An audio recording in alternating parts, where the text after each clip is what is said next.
ఒక అడవిలో ఒక కోతి ఉండేది. దానికి ఒక రంగురంగుల బంతి కనిపించింది. కోతి ఆశ్చర్యపోయింది.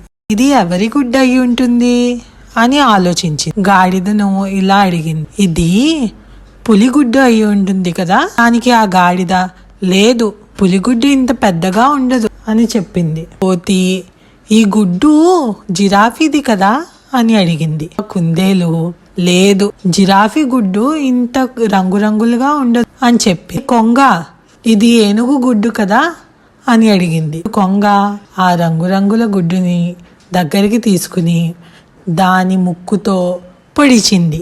ఆ గుడ్డులోంచి గాలి పుస్ అని బయటికి వచ్చింది. ఆ కొంగ, ఇది గాలి యొక్క గుడ్డు అని చెప్పింది. వాళ్ళకి నిజం తెలిసినందుకు కోతి, గాడిద మరియు కుందేలు ఎగిరి గంతులేశాయి. పూర్తి కథను చూడడానికి